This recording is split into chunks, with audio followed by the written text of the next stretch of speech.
ಸಿಂಹರಾಶಿ ಅತಿಯಾದಂತಹ ಕೋಪ, ಸಹನೆ ಇಲ್ಲದೇ ಇರತಕ್ಕಂಥದ್ದು, ತಾಳ್ಮೆಯನ್ನು ಕಳ್ಕೊಳ್ತಕ್ಕಂಥದ್ದು ಇವೆಲ್ಲವೂ ಕೂಡ ನಿಮಗೆ ಕೆಡಕನ್ನು ಮಾಡುತ್ತೆ. ಆಲೋಚನೆ ಮಾಡಿ, ಸಿಟ್ಟಿನಿಂದ ಏನು ಸಾಧನೆ ಮಾಡಿದಾಗಾಯಿತು, ಮಾಡಬಹುದು ಅನ್ನುವಂಥದ್ದನ್ನು ಖಂಡಿತವಾಗಿ ಕೂಡ ಏನೂ ಇರೋದಿಲ್ಲ. ಮನಸ್ಸನ್ನು ಹತೋಟಿಯಲ್ಲಿಟ್ಟುಕೊಂಡು ಕೆಲವು ವಿಚಾರಗಳಲ್ಲಿ ಹೊಂದಾಣಿಕೆಯನ್ನು ಮಾಡಿಕೊಳ್ತಕ್ಕಂತಹ ಪ್ರಯತ್ನ ಮಾಡಿದರೆ ನಿಮಗೆ ಅನುಕೂಲವಾಗುತ್ತೆ. ಆದರೆ ಸಿಟ್ಟಿನಿಂದ ಮಾಡ್ತಕ್ಕಂತಹ ಪ್ರಯತ್ನಗಳೇನಿದೆ ಅವೆಲ್ಲವೂ ಕೂಡ ವಿಫಲವಾಗಿಬಿಡುತ್ತೆ. ಅದು ಯಾವುದರಿಂದಲೂ ಕೂಡ ನಿಮಗೆ ಅನುಕೂಲ ಆಗದೇ ಇರತಕ್ಕಂಥದ್ದು. ತಾಯಿಯವರ ಆರೋಗ್ಯದ ಬಗ್ಗೆ ಸ್ವಲ್ಪ ಗಮನವನ್ನು ಹರಿಸಿ. ಅಹಂಭಾವದ ಕಾರಣದಿಂದ ತುಂಬ ಸಮಸ್ಯೆಗಳಾಗತ್ತೆ. ನಾನೇ ಅನ್ನುವಂಥದ್ದಿದೆಯಲ್ಲ, ಅದು ಹಲವಾರು ರೀತಿಯಲ್ಲಿ ಸಮಸ್ಯೆಯನ್ನು ನಿಮಗೆ ಉಂಟು ಮಾಡ್ತಕ್ಕಂಥದ್ದಾಗತ್ತೆ. ವೈವಾಹಿಕ ವಿಚಾರದಲ್ಲಿ ವ್ಯತ್ಯಯಗಳು, ಗೊಂದಲಗಳು, ಸಾಂಸಾರಿಕವಾದಂತಹ ನೆಮ್ಮದಿ ಇಲ್ಲದೇ ಇರತಕ್ಕಂಥದ್ದು ಇವೆಲ್ಲವನ್ನ ನೋಡಬೇಕಾದಂಥದ್ದು. ವಿನಾಕಾರಣ ಗಲಾಟೆ, ಜಗಳ ಇದು ನಡೆಯುವಂಥದ್ದಾಗತ್ತೆ. ಹೊಂದಾಣಿಕೆಯನ್ನು ಮಾಡಿಕೊಂಡ್ರೆ ಮಾತ್ರ ಸ್ವಲ್ಪ ಮಟ್ಟಿಗೆ ಸಮಾಧಾನ ಸಿಕ್ಕಬಹುದು ಅಂತ ಹೇಳಬಹುದು.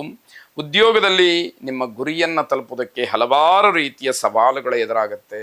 ಆದರೆ ಬುದ್ಧಿವಂತಿಕೆಯಿಂದ ಅದನ್ನೆಲ್ಲವನ್ನ ಎದುರಿಸಿ ಪರಿಹರಿಸಿಕೊಂಡು ಮುಂದಕ್ಕೆ ಹೋಗಬೇಕು. ಯಾವುದೇ ಕಾರಣಕ್ಕೂ ಕೂಡ ಸವಾಲುಗಳು ಎದುರಾದಾಗ ಅದಕ್ಕೆ ವ್ಯತಿರಿಕ್ತವಾಗಿ ನಡ್ಕೊಂಡು ಅವುಗಳನ್ನು ಸಮಸ್ಯೆಗಳಾಗಿ ಮಾಡಿಕೊಳ್ಳುವಂಥದ್ದು ಖಂಡಿತವಾಗಿ ಬೇಡ ಅಂತ ಅರ್ಥ.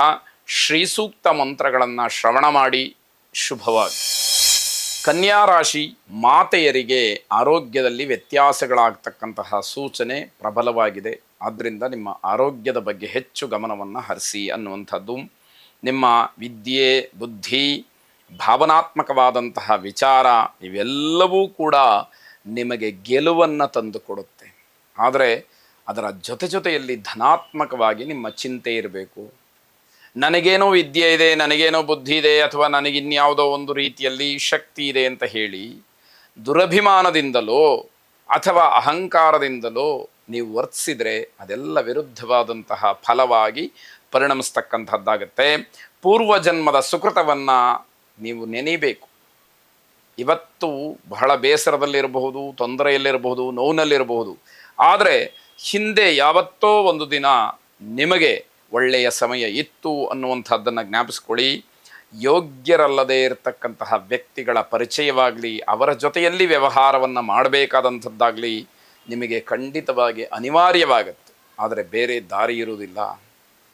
ಇದಕ್ಕೂ ಕೂಡ ಯೋಗಗಳು ಕೂಡಿ ಬರಬೇಕು. ಕಾರಣ, ನಾವು ಒಬ್ಬ ಉತ್ತಮರ ಸಹವಾಸ ಮಾಡಬೇಕು, ಅವರ ಜೊತೆಯಲ್ಲಿ ವ್ಯವಹರಿಸಬೇಕು ಅಂತಂದರೆ ಪೂರ್ವಜನ್ಮದ ಸುಕೃತ ಇರಬೇಕು, ಯೋಗ ಇರಬೇಕು. ಇಲ್ಲದೇ ಇದ್ದರೆ ನಮಗಲ್ಲದೇ ಇರತಕ್ಕಂಥವ್ರು, ಯೋಗ್ಯರಲ್ಲದೇ ಇರತಕ್ಕಂಥವರು ನಮ್ಮ ಜೊತೆಯಲ್ಲಿ ಸೇರಿಕೊಳ್ತಾರೆ ಅನ್ನುವಂಥದ್ದು.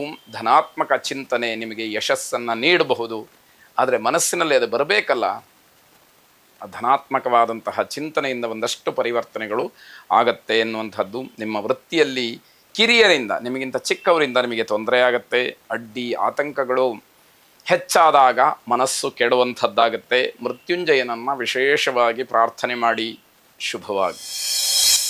ತುಲಾರಾಶಿ ಹೊಸ ಯೋಜನೆಗಳನ್ನು, ಹೊಸ ಕೆಲಸಗಳನ್ನು ಆರಂಭ ಮಾಡೋದಕ್ಕೆ, ಅದರ ಬಗ್ಗೆ ಚರ್ಚೆಯನ್ನು ನಡೆಸೋದಕ್ಕೆ, ಸರಿಯಾದಂತಹ ನಿರ್ಧಾರ ಮಾಡೋದಕ್ಕೆ ಈ ದಿವಸ ಬಹಳ ಉತ್ತಮವಾಗಿರ್ತಕ್ಕಂಥದ್ದು. ಸ್ವಂತ ಉದ್ದಿಮೆಯನ್ನು ಮಾಡ್ತಕ್ಕಂಥವ್ರಿಗೆ ಈ ದಿವಸ ತುಂಬ ಚೆನ್ನಾಗಿದೆ. ಅದು ವೃತ್ತಿ ಆಗಿರಬಹುದು, ಉದ್ಯೋಗ ಆಗಿರಬಹುದು, ವ್ಯಾಪಾರ ವ್ಯವಹಾರಾದಿಗಳಾಗ್ಬೋದು. ಅದರಿಂದ ಅನುಕೂಲ ಆಗುವಂಥದ್ದಿದೆ. ನಿಮ್ಮ ಮೂಲ ಉದ್ದೇಶ ಏನಿದೆಯೋ ಅದನ್ನು ಪರಿಪೂರ್ಣವಾಗಿ ಇವತ್ತೇ ತಲುಪೋದಕ್ಕೆ ಆಗೋದಿಲ್ಲ. ಅದಕ್ಕೆ ಒಂದಷ್ಟು ಸಮಯ ಅನ್ನುವಂಥದ್ದು ಬೇಕಾಗತ್ತೆ. ಅದರಿಂದ ನಿಮಗೆ ಸ್ವಲ್ಪ ಮಾನಸಿಕವಾಗಿ ಹಿಂಸೆ ಆದರೂ ಕೂಡ ಮುಂದಿನ ದಿನಮಾನದಲ್ಲಿ ಅದು ಅನುಕೂಲವನ್ನು ತರುವಂಥದ್ದು. ವೈದ್ಯರಿಗೆ ಅಥವಾ ವೈದ್ಯಕೀಯ ಕ್ಷೇತ್ರದಲ್ಲಿ ಕೆಲಸ ಮಾಡ್ತಕ್ಕಂಥವ್ರಿಗೆ, ವೈದ್ಯಕೀಯ ವಿದ್ಯಾರ್ಥಿಗಳಿಗೆ ಹಿನ್ನಡೆ ಅಥವಾ ನಷ್ಟ ಅನ್ನುವಂಥದ್ದಾಗತ್ತೆ. ನೌಕರಿ ಅಥವಾ ವೃತ್ತಿಯಲ್ಲಿ ಹೊಸ ಆಹ್ವಾನಗಳು ನಿಮಗೆ ಬರುವಂಥದ್ದಿದೆ. ಬೆನ್ನು ಮೂಳೆ ಅಥವಾ ಹಳೆಯ ನೋವಿನಿಂದ ಬಳಲ್ತಾ ಇರತಕ್ಕಂಥವ್ರಿಗೆ ಸ್ವಲ್ಪ ದೊಡ್ಡ ಮಟ್ಟದ ತೊಂದರೆಗೆ ಅವಕಾಶಗಳಾಗತ್ತೆ. ಅದನ್ನು ಆಲೋಚನೆ ಮಾಡಿ ಜಾಗ್ರತೆಯಿಂದ ಸರಿಯಾದಂತಹ ಸಲಹೆಯನ್ನು, ವೈದ್ಯಕೀಯ ಉಪಚಾರಗಳನ್ನು ಮಾಡಿಕೊಂಡ್ರೆ ಅದರಿಂದ ಹೊರಬರಬಹುದು. ನವಗ್ರಹರನ್ನು ವಿಶೇಷವಾಗಿ ಪ್ರಾರ್ಥನೆ ಮಾಡಿ, ಅದರಲ್ಲೂ ಕುಜಗ್ರಹನನ್ನು ವಿಶೇಷವಾದಂತಹ ರೀತಿಯಲ್ಲಿ ಪ್ರಾರ್ಥಿಸಿ ಶುಭವಾಗಿ. ವೃಶ್ಚಿಕ ರಾಶಿ, ಪಿತ್ರಾರ್ಜಿತವಾದಂತಹ ಆಸ್ತಿಯ ವಿಚಾರದಲ್ಲಿ ಸ್ವಲ್ಪ ಗೊಂದಲ ಉಂಟಾಗುತ್ತೆ. ಅದನ್ನು ಬಗೆಹರಿಸ್ಕೊಳ್ತಕ್ಕಂಥದ್ದು ಒಳ್ಳೆಯದು. ಹಾಗೇ ಬಿಟ್ಟರೆ ಅದು ದಿನದಿನಕ್ಕೆ ಪ್ರಬಲವಾಗ್ತಕ್ಕಂಥದ್ದಾಗಿ ಮುಂದಿನ ದಿನಮಾನದಲ್ಲಿ ಅದರಿಂದ ಸಮಸ್ಯೆಗಳು ಹೆಚ್ಚಾಗುವಂಥದ್ದಾಗತ್ತೆ. ಕುಟುಂಬದವರ ವಿಶ್ವಾಸ ಚೆನ್ನಾಗಿರಬೇಕು, ಇಲ್ಲದೇ ಇದ್ದರೆ ನಿಮ್ಮ ವ್ಯವಹಾರಗಳು ಸುಗಮವಾಗಿ ನಡೆಯುವುದಿಲ್ಲ. ಕುಟುಂಬದವರ ವಿರೋಧವನ್ನೇ ಕಟ್ಟಿಕೊಂಡ್ರೆ ನಿಮ್ಮ ದೌರ್ಬಲ್ಯಗಳು ಆಗಿಂದಾಗ ಹೊರ ಬರ್ತಾ ಇರುತ್ತೆ. ಇದರಿಂದ ನಿಮಗೆ ವ್ಯಾವಹಾರಿಕವಾಗಿ ತೊಂದರೆ ಅನ್ನುವಂಥದ್ದು ಗೊತ್ತಿರಲಿ. ಮನೆ ಮತ್ತು ನಿವೇಶನ ಇದನ್ನು ಖರೀದಿ ಮಾಡಿದರೆ ಅಥವಾ ಅದಕ್ಕೆ ಏನಾದರೂ ಮುಂಗಡವಾಗಿ ಹಣವನ್ನು ಕೊಟ್ಟರೆ ನಿಮಗೆ ಈ ದಿವಸ ನಷ್ಟವಾಗತ್ತೆ, ಅದು ಗೊತ್ತಿರಬೇಕು. ಸರ್ಕಾರದ ನಿಯಮಗಳನ್ನು, ಕಾನೂನಾತ್ಮಕವಾದಂತಹ ಕ್ರಮಗಳನ್ನು ಸರಿಯಾಗಿ ಪಾಲಿಸದೆ ನಿಮಗೆ ತೊಂದರೆ ಆಗುವಂಥದ್ದಿದೆ. ಯಾವುದೋ ಹುಚ್ಚು ನಿರ್ಧಾರವನ್ನು ಮಾಡುವಂಥದ್ದು ಬೇಡ.